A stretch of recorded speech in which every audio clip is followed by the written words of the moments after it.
Well, hi guys, and as you know, there's no way I was going to get to sleep tonight without playing Game 7 of this World Series. So I think that so far this experiment has been fairly successful. I hope that you've enjoyed watching these games. I hope that you've enjoyed seeing my illustrious return to the world of YouTube broadcasting of baseball sims. It's not necessarily like the national pastime or anything like that, but it's a lot of fun. I really enjoy doing it. Hopefully you've enjoyed watching this series. If you haven't watched the first 6 games, you should go back and watch them because it's been a really good series. I think I mentioned this in the last video, but this isn't the last of these series I'm going to do. I have a couple more in store. I want to see how many I can get through before I do this video that should come out on December 31st. It probably won't be as many as I wanted to, given how long it takes to do these. But it's okay. We're going to keep doing a bunch of this stuff, and I'll have more to share with you soon. As I said before, for the ones afterwards, I'll probably just take the first game of each series and make it free, and use that kind of as, I don't know, like an attract mode, I guess I would say, something like that, to sort of give people a sampler so they can check out some of these members only videos. We'll see how this works. And yeah, I mean, if this really works, I'll probably, do a lot of this for every one of my projects. I've been thinking that, this might be helpful when it comes to creating B-roll, when it comes to playing different video games and doing other stuff like that. So as always, let me know what you think in the comments, and we'll keep it going. But without any further ado, let's just jump straight into this. Here we go with Game 7 of the World Series. Cleveland with 3 wins, 3 losses. The Dodgers with 3 wins and 3 losses. Brooklyn had most recently gone to a Game 7 in the 1952 World Series. I don't believe that the Indians had ever gone to a Game 7 before, at least in a 7-game World Series, right? So technically in 1920, they went to a Game 7, but that was a best-of-9 series, so that wasn't really a winner-takes-all. Cleveland had a 4-2 lead in Game 7 when it was Stan Coveleski, pretty well-known name, who ended up putting away the Brooklyn Robins and winning the series for Cleveland. So we'll see what happens here today. So as a little recap of everything, of course, you can see here, the Indians won the American League pennant by 4 games over the White Sox and the Yankees. A little bit of a surprise, not that much of a surprise if you start studying, what actually happened in the American League in 1955. Actually, it's a pretty good pennant race. And what would really be a fun challenge would be to see if you could get the Red Sox to win the pennant race, or to win the pennant in 55. Now, that's a real challenge for you. Brooklyn, of course, won the National League by about 10 games. In the series, the Dodgers won Game 1 of the series with a run in the top of the 9th inning. I was about to say a home run. Is that actually what happened? Am I remembering this right? Let's see here. Yes, it was Don Zimmer, of all people, hitting a home run down the left field line at Municipal Stadium to win Game 1. Game 2, the Indians won fairly easily. There was Bob Lemon, who I think we're starting here in Game 7. Game 3 was the wild one. That's the 13-12 game. If you haven't watched that game yet, you really should. That one is a lot of fun. That was a crazy game. Game 4, the Indians ended up winning 10-4. This is where I started to think that, yeah, this series might be over. I mean, the Dodgers had put Don Newcomb out there, and it didn't really work that well for him. Game 5 was a Brooklyn win. Johnny Padres, again, was the starter and pitched very, very well. But since we started him in Game 5, chances are that he will not start in Game 7. But we'll see what the computer comes up with.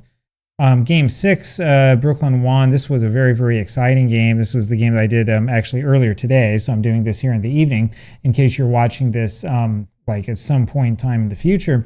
Game 6 was a classic, but it could have been a little bit better. I made a couple managerial mistakes, I think, there at the end. And now we have Game 7. So take a look here and see what happens. As you can see, I will let the computer choose the starting lineups for the Dodgers, so it feels like it's, it feels real.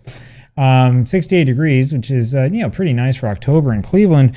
At least it's not snowing, right? Remember 1997? Anyway, you got the wind blowing in from right at 12 miles an hour, so that's going to be interesting. It should make this a pitcher's delight. And I was saying Bob Lemon. Yes, we could start Herb Score as well, but I think we're going to start Lemon. So Lemon in real life was 18-10 with 2 saves. In the quick play season that I did, the computer did, I guess, he was 15-6 with 12 complete games. 3.29 ERA, so he pitched quite well.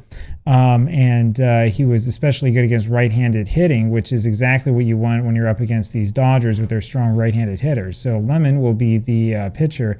And Brooklyn is putting out Carl Spooner. That's a real interesting decision. Carl Spooner is going to start Game 7 of the World Series. Carl Spooner with his sore arm. So we'll see what happens there. We're going to take the left-handed lineup. We'll take a little bit of a look at that. I'm looking at Sam Denty, actually. I'm wondering if we should put him in for Strickland. Strickland was a little bit better hitter against lefties, but Denty was a much better hitter against them. So this is what we're going to do. We're going to put Sam in there for this 7th game of the World Series. You can see Ralph Kiner is in there. Kiner, I suppose, was a better hitter against lefties than against righties. Not really. I'm not sure if I actually want to do that or not.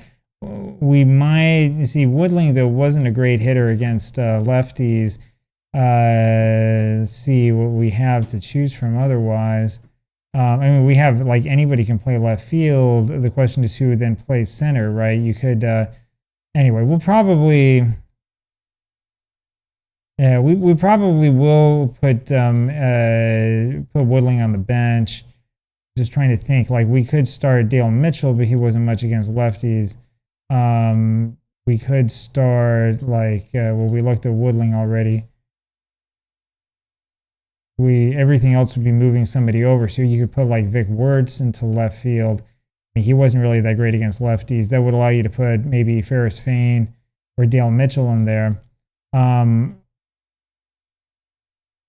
Yeah, I mean, I don't know. I think it's probably better just to give the start to Kiner. I think that's what we're going to do here, and then we'll sort of see what happens. So that's what we've done. And here we go with Game 7. So Jim Gilliam up there against Bob Lemon. That's a ball to Gilliam, 1-0. Gilliam hitting only 150. Tries to bunt again, and that's fouled away, 1-1. And it's hit the left field. Kiner running in, sliding, and he makes the catch for the out. Every time it's hit the left field, I'm going to duck.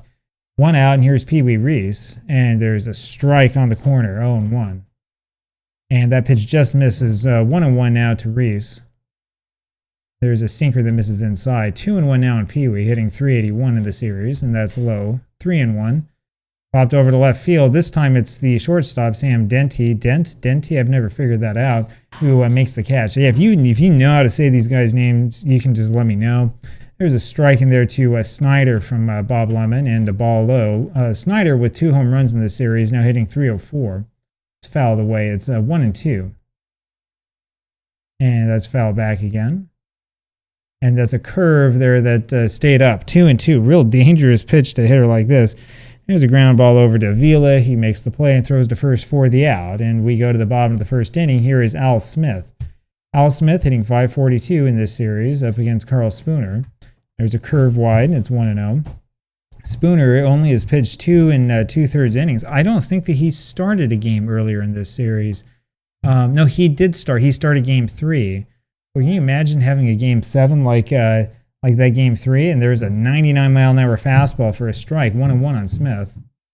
And that's fouled away in the check swing. It's 1-2. And there's one in below the belt for strike 3. So he gets Smith to strike out, 1 away, and here's Bobby Avila. And he's only hitting 400, and there's a foul tip into Campy's mid, 0-1. Is hit over to right center field, and Snyder can't get there in time. That was a ball that Duke Snyder could have caught, and he ended up going the wrong way on it. And because of his poor range out there in the outfield, Avila able to get a double. You got to start wondering why you have Snyder playing center. Why not put Furillo in center or Sandy Amorós or someone like that? So that brings up Vic Wertz here with a runner on its second base, bottom of the first inning, no score. There's a curve high, 1-0. There's a fastball down the heart of the plate, 1-1. And a strike on the inside corner, 1-2 now on Wertz. It's hit towards right center field, but Snyder's there for the out. We're going to hold Avila at second. We don't gain much by having him go to third on that. A 2 away, and that'll bring up Al Rosen, who hasn't been hitting well at all, hitting 200. And he hits this one over to center field, and it's Snyder going back for that, and he has that over at the wall about 400 feet away for the out. And so we go to the top of the second inning with no score. Here's Roy Campanella. He takes the ball low, and there's a ball inside, 2-0, sorry. That's popped up now, it's 2-1. Ground ball through the middle, and that'll be a base hit. So Campanella finds a way to get on base, the first hit for Brooklyn, and that brings up Sandy Amoros. He's only hitting 133. He hits this one to short, Denty, Avila, Wirtz, and just like that, they get the double play. 2 outs, and here's Gil Hodges, who fouls one away, 0-1. There's a ground ball over to third base. Rosen has that on to first for the out, and we go to the bottom of the second inning. Well, it was the double plays, as you'll remember, that did in the Indians in Game 6. Dodgers had 4 of them, and it seemed every time Cleveland got runners on base, they got another double play. Ralph Kiner fouls a pitch away. He doesn't have a hit in this series, and there's a ball low, 1-1. When he gets a hit, it'll go a long way. Swing and a miss at a ball low and in, 1-2. There's a ball inside, 2-2. And that looked good, but was called a ball, so it's a full count now in Ralph. And that's in close, and so Kiner walks again. That's the 5th walk that he's had this series. Great eye for him. That'll bring up Larry Doby. Doby only hitting 240, and he's been kind of a disappointment despite the 3 home runs. There's a ball inside to him, and he went around on that one, 1-1 on Doby, 7 strikeouts. Lined over to left field, and that one falls in front of Snyder for a base hit and kind of goes to third base. So Duke Snyder has been heavily involved in this game defensively, and despite a couple of okay catches in the first inning, he's had a lot of balls hit to him he hasn't been able to get to. Now here comes Denty, and we'll see if that magic against left-handed pitching continues. There's a ball away, 1-0. That's low and away, 2-0 is the count. Ground ball to short. We're going to have Kiner try to go home. Reese has it over to Gilliam and then to Hodges, but not in time, and Kiner scores, and he would have scored anyway. There was nobody out. So Denty now the runner at first base, and is 1-0 Cleveland, and we'll take all the free runs we can get. So 1-0 the score, and here comes Jim Hegan. The ball high to Hegan, 1-0. There's a fastball in there, tight, 1-1. And a strike called, I think also inside, 1-2 the count. And there's a ball, 2-2. And that one's inside, so it's a full count now on Hagen. And he swings and misses and strikes out, so there's 2 away, and that'll bring up Bob Lemon. Lemon has 1 for 3 in this series. And he takes a strike, a little bit high for a strike, 0-1. There's one in the inside corner, 0-2. This umpire with a big strike zone today. That's a ball, and that's off of Campanella's glove, but Denty not fast enough to go anywhere, so it's 1-2 now. And there's a fastball on the outside edge, and Lemon just stood there looking at it, and that's strike 3. So we go to the top of the third inning, 1-0 now Cleveland. First pitch swing is Furillo, ground ball to Denty on to first for the out, 1 away, and here's Don Hoke. That's fisted over by first base. Wirtz in foul territory has that one, and that's the second out, just like that. And here comes Carl Spooner, as fouled away the first pitch, 0-1. Notice Jackie Robinson not in the lineup again today. There's a ball inside to Spooner, it's 1-1. And there's a breaking ball over the outside edge of the plate, so 1-2 now the count. Swing and a miss on that one, that was out of the strike zone, and we go to the bottom of the third inning, and it's 1-0 Cleveland still, and here comes Al Smith. It was a tense game. Game 7's always tense, and there's a fastball in there for a strike, 0-1.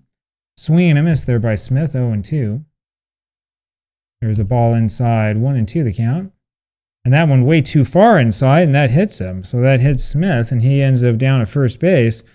And now here comes that question again. We've had this happen a couple times, which is, so do we swing away with Avila with his ability to get on base, or do we bunt with him? He's 1 for 1 today. They're looking for the bunt. Let's swing away to see what happens. There's a ball high, 1-0. Throw to first, but Smith's not going anywhere. Still 1-0 the count. And that one misses the inside corner, 2-0. And that's ball 3, fastball high. Avila's walked 6 times in this series. Let's see if he walks again. There's a strike down and in the zone. He has 3 home runs, by the way. We forget about that. 3-1 pitch. And that's way wide for ball 4. And so that works. We decide not to bunt, and Bobby Avila gets the walk, and that'll bring up Vic Wirtz, and Cleveland might end up with a big inning here.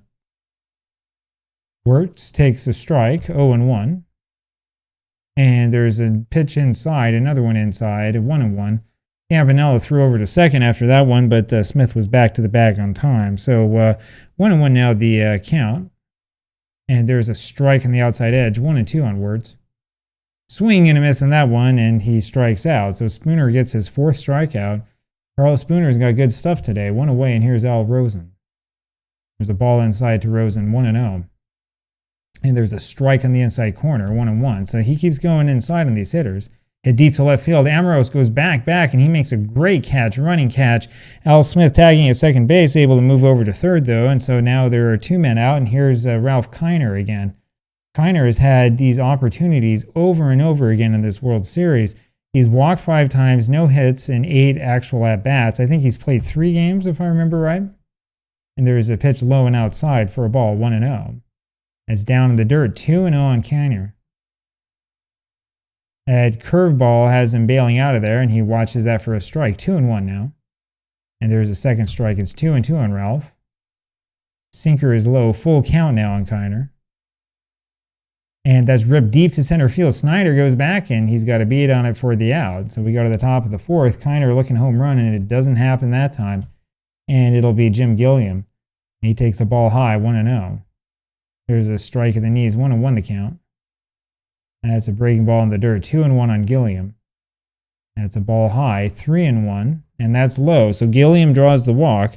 First walk the Lemons given up today, and that'll bring up Pee Wee Reese. Runner on a first base, 1-0 Indians. There's a foul on a bunt attempt by Reese, 0-1. Ground ball past Wirtz. Avila runs that one down, but he has no play. That was too deep in the hole. And there are runners on a first and second now for Brooklyn with Duke Snyder coming up. And it is danger time. So let's see what Lemon can do with Snyder.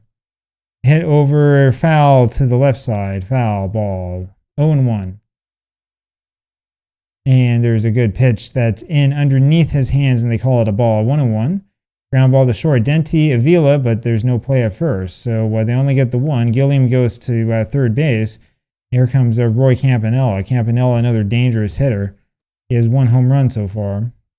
There's a slider breaking ball that's a strike to Campanella as he watched that one go by, 0-1.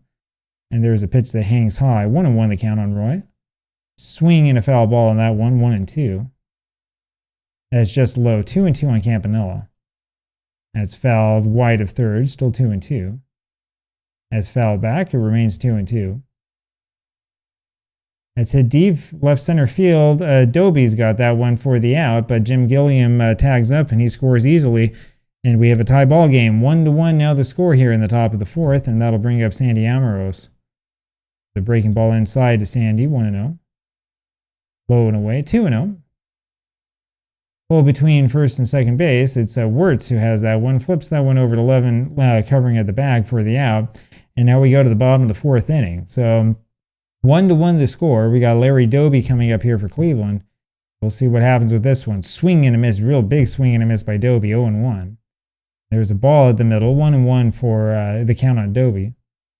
And that's chopped foul by Larry off his foot, 1-2. There's a ball wide, 2-2 now. And inside, edge with the fastball in the inside corner, and they get him for strike 3. So there's one away here, bottom of the 4th.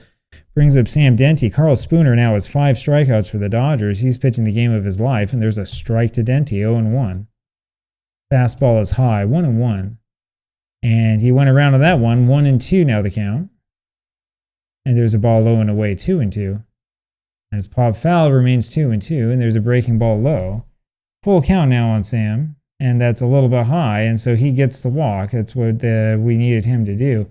I'll bring up Jim Hegan. Hegan does have the ability to hit off of left-handed pitching. We're going to have him swing away. Bunted doesn't do anything. There's a ball high to him, 1-0. That's way high on him, 2-0 now the count, but maybe Spooner will be a little wild. Throw to first, nothing happening. Ball 3 is high. I think he's more worried about the runner than he is about the batters. We'll take this one, and there's ball 4 high again. So Spooner's control is getting the best of him. Bob Lemon up there now, and you have no choice but to bunt with him. That's what we're going to do. That's fouled to the plate, 0-1. There's a bunt to the right side, but it goes foul. 0-2 the count on Lemon. And there's a good bunt down to the third base line. Campanella out there grabs that, throws over to first for the out, and the runners move up. So 2 men out now in the bottom of the 4th. Tie game 1-1. Runners on second and third, and here comes Al Smith. Let's see if they pitch to him. And they do, and that's lined to the left field gap for a base hit. That gets down there between Amoros and Snyder, and Smith able to go to second base on his double that scores 2. This is why I was asking if they were going to pitch to him or not, and they decided to do that, and he jumped all over the first pitch and got an extra base hit. Now it's a 3-1 lead for the Indians. You really have to wonder about that one. Why pitch to him and not walk him to get to Avila? Now I know that Bobby Avila here is hitting 429. 1 for 1 in this game, but Smith has been tearing the cover off the ball, so this is why Cleveland's been playing well. There's a strike in the outside corner to Avila, 0-1, and there's the ball outside, 1-1. That's way outside, 2-1 on Bobby. And there's a ground ball to second base. Gilliam throws over to first for the out. That was one of those that breaks your bat. So we go to the top of the 5th inning. Gil Hodges will lead this off for the Dodgers, down 3-1, and there's a ball in the dirt. That's a slider, 1-0. There's a strike in the outside corner. It's 1-1. There's a ball that misses. They tried to sweep, then went across, missed the plate. That's low. 3-1 the count on Gil. There's ball 4 off the plate. So Hodges walks. It brings up Furillo, the potential tying run. Furillo hitting 250 in the series. He lines that one to the left side, but foul. 0-1 on Carl.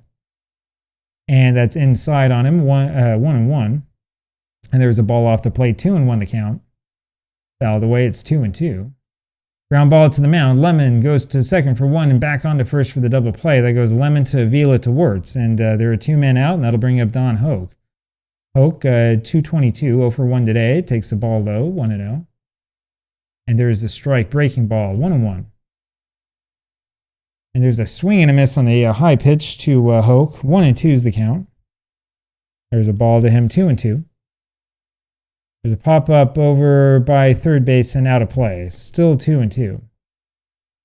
It's a slider low, full count on him. And there's a breaking ball that hangs high. Lemon has walked 3 now, and I wonder if the nerves aren't getting the best of him. That brings up Carl Spooner, and we'll see if he stays in this game, and he will. Game 7 of the World Series, and he stays in. There's a strike on the corner, 0-1. And that's a little below, 1-1. Not so sure how good Diamond Mine is at these playoff games. And that's hit over third base, and that's going to be extra bases. Billy Herman decides to hold up Hoke, even though he can fly, as Kiner gets that ball back in. Carl Spooner surprising everybody here with a double with 2 men out in the top of the 5th inning. And we have a heck of a ball game here for you. In real life, Spooner only had 3 doubles, in, only in 28 at-bats. So maybe he was a good hitter, they just didn't let him hit. In the replay, he hit 098 in 41 at-bats, but he did have a double. So there's that. Now let's see what happens with Gilliam. He takes the ball high, 1-0. We're going to pitch to him, 1-1. He's only hitting 143. Hit over to Rosen at third base. He throws to first for the out, and the gamble works. So we go to the bottom of the 5th inning. 3-1 Indians. Here comes Vic Wirtz again. There's a strike in the outside corner. Wirtz now hitting 200. He started good in this series, but kind of faded away. Takes the ball. It's 1-1. There's a ball outside, 2-1 the count. It's bounced out the first base line. Hodges grabbed that one, but they said it went foul already. So 2-2 now the count on Wirtz. It's high and outside. It's a full count on him.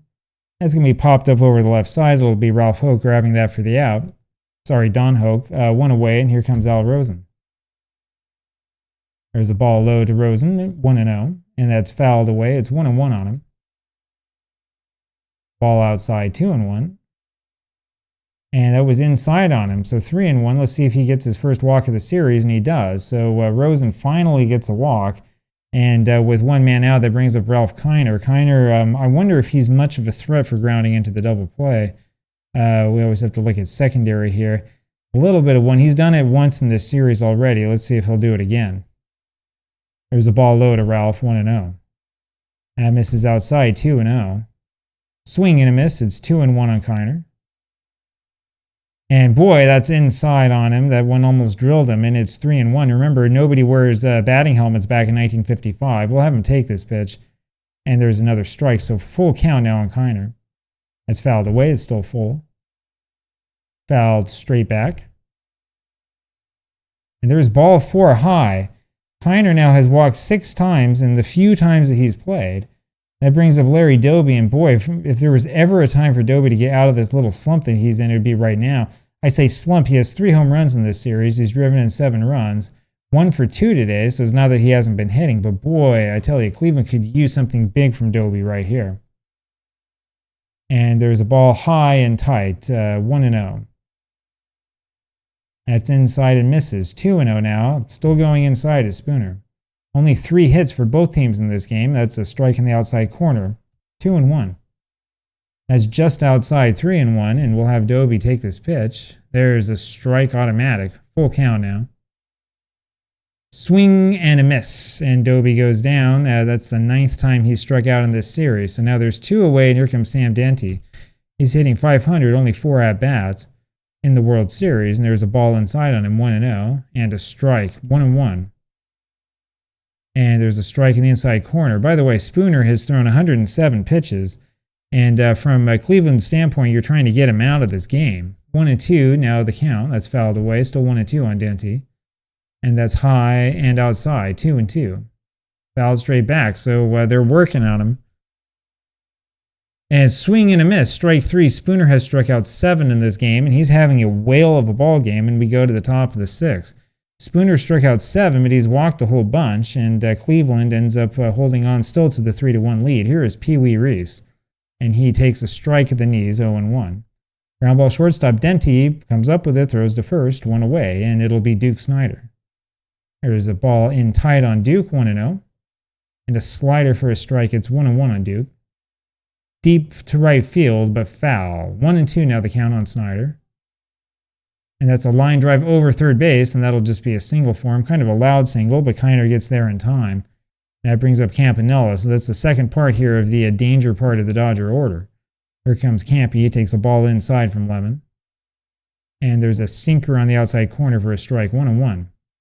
And a sinker is low for a ball, 2-1. Ground ball past Rosen at third base, and that's going to be a single in the left field. So Kiner, not a great arm, will try to get Snider out. And he makes it to the bag at third base safely, and there's runners at the corners now with only 1 out, and here comes Sandy Amoros. So the runner at third base might not really matter that much, and I think Amoros is swinging away, so we'll just play double play depth. And there's a ball on the outside of the plate. 1-0 now to Sandy. It's just off the outside corner to him, so it's 2-0. Swing and a miss at a bad ball in the dirt, 2-1. 5 hits now for the Dodgers, only 3 still for Cleveland. There's a ball wide, 3-1 on Sandy. Blasted to right field, Smith going back on that one, and that is over his head and over the fence for a home run. So dramatic home run here for Sandy Amoros, top of the 6th inning, and that turns this ballgame around completely. Brooklyn with a 4-3 lead now after this 3-run home run by Sandy Amoros that goes against the wind. You know, believe me, if you've forgotten about it, look at the wind here. It's blowing in from right at 12 miles an hour. That tells you how much he connected with that pitch from Bob Lemon. Here now is Gil Hodges, and the Indians in danger of blowing this one. There's a strike to Gil, 0-1. And there's a ball to him, 1-1. 87 pitches by Lemon. He's been pitching well, but not well enough. Swing and a miss is 1-2 on Hodges. There's a ball low and outside, 2-2. Fouled away. And that's hit straight to Smith in right field. That one stayed in the park. 2 away, and here comes Carl Furillo. 4-3 now Dodgers. Everything is changed. Hold the phone. There's a strike to Furillo, 0-1. Ball high, 1-1. And that's high and tight to him, and that hits the bat. That one was fouled away, 1-2. This particular, I've said this before, I know in the 49 videos I did a while ago, but this particular part of a play-by-play comes up way too often. There's a bug somewhere in the game. There's a hit over to left field. Kiner comes in hard on that one, tries to make a shoestring catch and can't. He just doesn't have the wheels for that. It's a base hit for Furillo. That brings up Don Hogue. He walked last time up, takes a sinker low, 1-0. There's a breaking ball for a strike, 1-1. Swung on and misses, 1-2 on Hogue. And he hits that over to right field. Smith is able to get to that for the out, and we go to the bottom of the 6th inning. Going to be Jim Hegan leading this off, and then we will have a pinch hitter for Bob Lemon. Line to second base, but Gilliam jumps up and grabs that for the out, 1 away. First pitch swinging, that's not necessarily what we want to see. Now, when we look at what we have on the bench, we don't have many guys who can hit against lefties. Probably Hank Foils is probably our best bet, one of the 2 backup catchers. He hasn't played yet, so at least I don't think he's played yet. We put him in to pinch hit. No, I'm sorry, he does have an at-bat. So here comes Foils, hits this one first pitch swinging deep to left field. for the second out where Ambrose has it. So only 113 pitches for Carl Spooner. I would like to see us try to, make him work a little bit. Up is Al Smith. Smith 1 for 2 today, and he's more than 1 for 2 for the series, hitting .538. 1-0 the count, and there's a strike to him, 1-1. He's walked 4 times, driven in 10 runs. Great for a leadoff hitter. That's a shot back up the middle for a base hit, and that does it for Spooner. They're taking him out. And this is what we wanted to see. So Billy Lowe's comes into this ballgame to try to put out the fire, and Jackie Robinson goes over to third base. Bobby Avila up there now. Now, we're not going to do much fancy with 2 men out. No bunting. And there's a ball off the plate. 1-0 now the count to Avila. There's a strike to him. It's 1-1.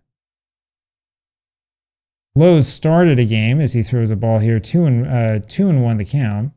I believe he did. Yeah, he started a game earlier on, only threw about 2 innings. Trying to remember which game that was.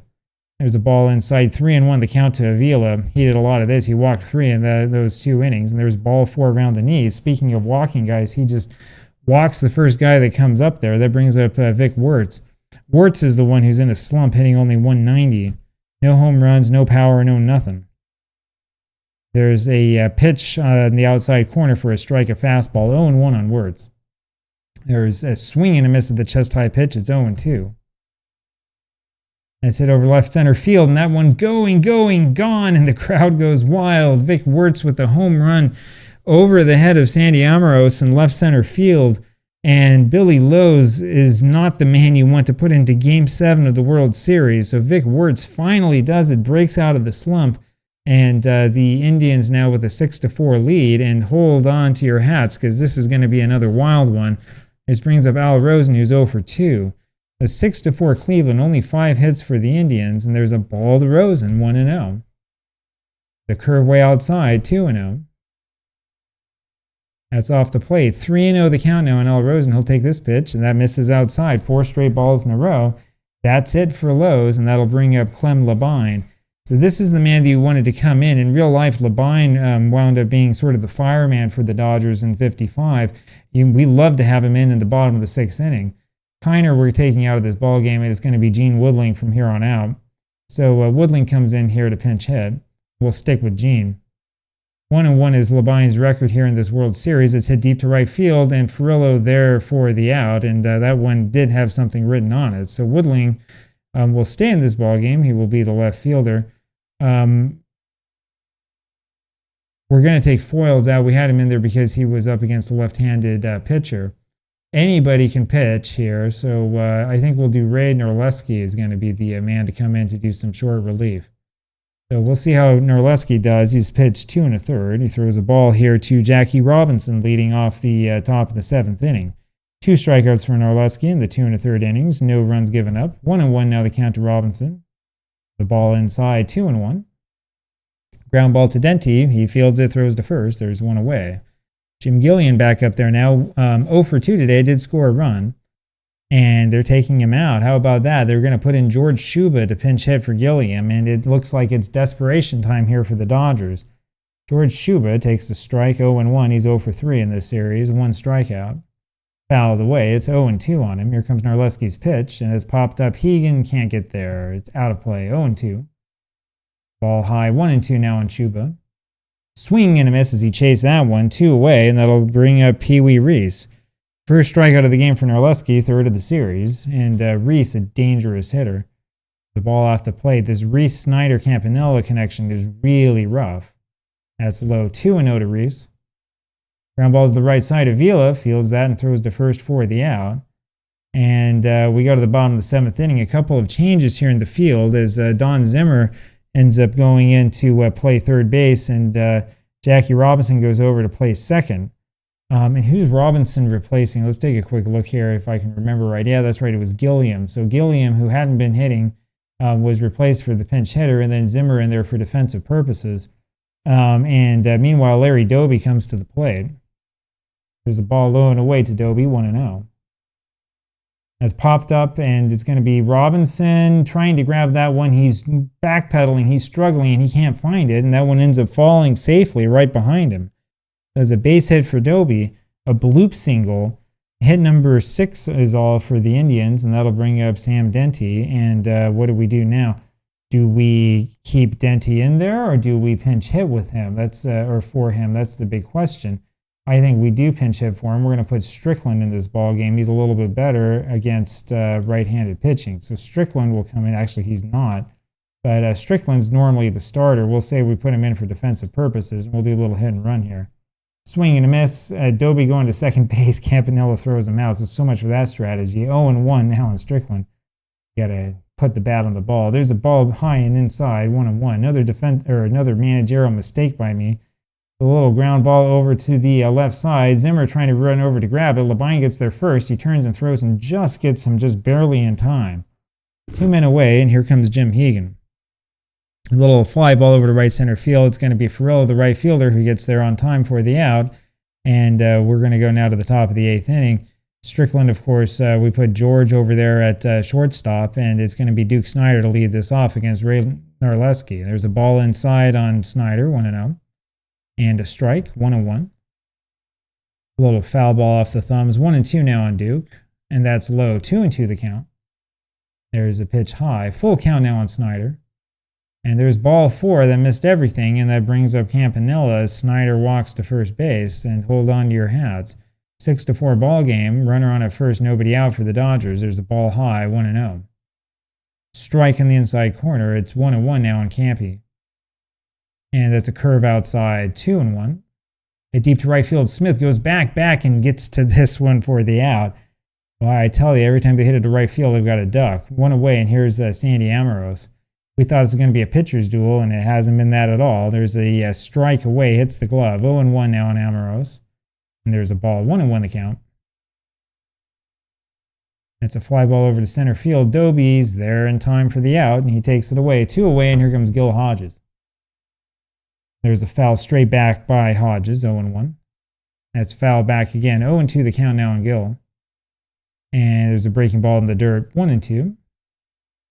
That's chopped over to Avila. He juggles that one, fires over to first base for the out just in time, and the Indians get out of that one somehow. So nothing across for the Dodgers. We go to the bottom of the 8th inning. Still a 6-4 lead for Cleveland, and here's Narleski's spot in the lineup, and we're going to pinch hit for him. I was tempted to go with Narragon. I think actually we're going to go with Bobby Young. Let's see if we can get Labine out of this game. So Young going to come in there. Let's see if they change the pitcher. They don't. Ground ball over to short. Reese grabs that, throws to first for the out. 1 away. Al Smith now the batter. And there's a ball inside on him, 1-0. He's 2 for 3 in this game, and he's driven guys in just like always. Fouls this away. It's 1-1. And there's a ball wide, 2-1 the count on Al. Swing and a miss, it's 2-2. And swung on and missed for strike 3, so Clem Labine gets him 2 away, and here comes Bobby Avila. Still 6-4 Cleveland, there's a ball outside. That's fouled away to the left. 1-1 the count on Bobby. That's a sinker low, 2-1. Fouled away, out of play, 2-2. And that's popped up behind the plate, still 2-2. Ground ball up the middle, and that'll be a base hit. Another hit for Avila, who now is 2 for 3. And that'll bring up Vic Wertz, and that's just what the series has been like over and over again for the Indians. So here comes Wertz. He had that big home run last time, swing and a miss on a sinker. Boy, Cleveland could use another one of those home runs by Wertz. That's fouled back. That's what he was thinking on that one. 0-2. Labine has him where he wants him. That's fouled away. 0-2 still. Swing and a miss. I told you he had him where he wants him, and that's strike 3, and that does it. Now we're going to the top of the 9th inning. So who's the big save man here? It's probably Don Mossy. And that's who we're going to go for. I was going to say we could go for Garcia, but I think we're going to go for Mossy. We'll go for realism, or somewhat realism here. So Don Mossy comes into this ball game. Hasn't given up a run yet in the World Series. He's pitched 2 2/3. And Carl Furillo takes a ball off the plate, 1-0. Hit over to center field. That's the far away part of the ballpark. Doby's there for the out, 1 away. Here is Clem Labine's spot. It will be Frank Kellert. Kellert hitting 167, 1 for 6. But a good hitter. You got to watch out for him. There's a fastball high, 1-0 on Kellert. Popped up foul. Rosen and Strickland both go looking for it, but it's in the seats, 1-1. Swing and a miss. It's 1-2 on Kellert. And he went around on that one with a strikeout, strike 3. So 2 away, and up now Jackie Robinson.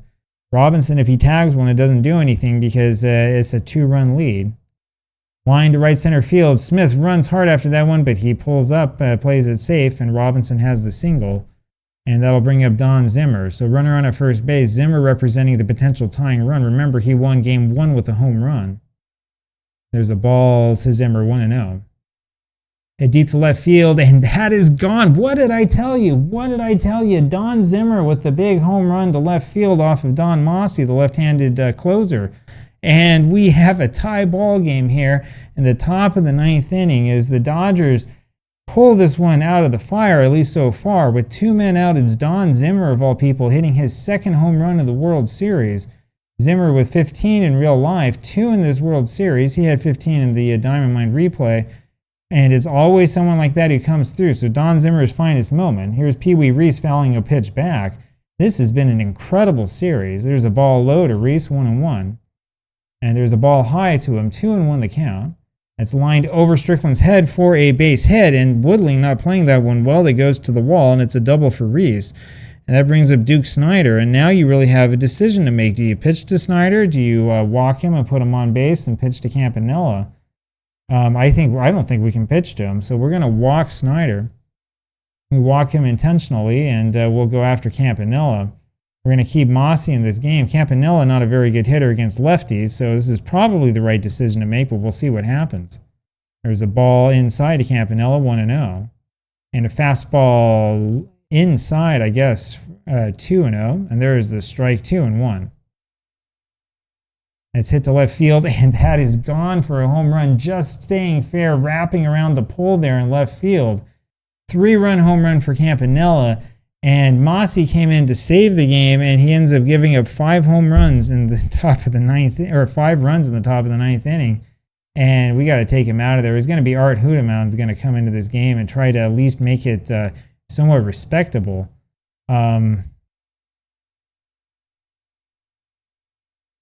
We're going to do a double switch here. That's, I think, what we're going to end up doing. And it's going to be Ferris Fain is going to go over here. He's going to play first base. We're going to take Vic Wertz out of this ball game, and we'll have Hoodeman hit over there. So now, all of a sudden, the 6-4 Indian lead has turned into a 9-6 lead for the Dodgers. Here is Sandy Almiros up against Art Hoodeman. There's a ball low and away, 1-0 the count. There's a little looper over to short center field. Doby over and grabs it for the out, but too little too late as 8 men batted in that top of the 9th inning, and 5 runs came across for the Dodgers. So here comes Don Newcomb as this game has completely changed. Don Newcomb coming into this ball game, an interesting choice. Newcomb started games 1 and 4. If I were managing Brooklyn, I'd have him start game 7, but that's not what ends up happening. In real life, he appeared in 34 games and started 31 of them, so it's not that common for him to come into a game late in relief, but this is Game 7 of the World Series. So the Dodgers going with the best that they have and figuring that they can get one more inning out of Newcomb. Here's Al Rosen to start this off. Newcomb, remember, lost Game 4, and there was a ball below the knees. He pitched poorly in that game. 1-0 the count, and that's high. No, that's a strike, high strike. 1-1 the count. Changeup is in there. It's 1-2. And that one is low, but Rosen swings at that one, couldn't stay away, and Rosen's bad series continues. 1 away, and here is Gene Woodling. Woodling hitting .333, takes a strike, 0-1. And there's a breaking ball that's outside, 1-1. Well, regardless of the final score, 1-2 now the count. This has been an excellent World Series and a crazy Game 7. Wow. 1-2 now on Woodling, and there's a little ground ball to Robinson, who grabs it and throws to first. There's 2 away, and that'll bring up Larry Doby. Doby having a good game, hitting 2 for 4. And there's a strike to him. He thought that was a ball. 0-1 the count. And he fouls that one back into the upper deck. It's 0-2 now on Doby. And that breaking ball just misses, 1-2. It's hit to right field, but foul. 1-2 still on Larry. Line to left center field, and that one's going to evade Snider. Base hit for Doby, and the Indians have something cooking, though we'll see if it amounts to anything or not. That'll bring up George Strickland. Remember, Strickland not hitting well against righties, so maybe it wasn't a good idea to put him in. Maybe should have started him. Strickland in there mostly for defensive purposes, and he takes the strike. We can't take him out. We don't have a shortstop.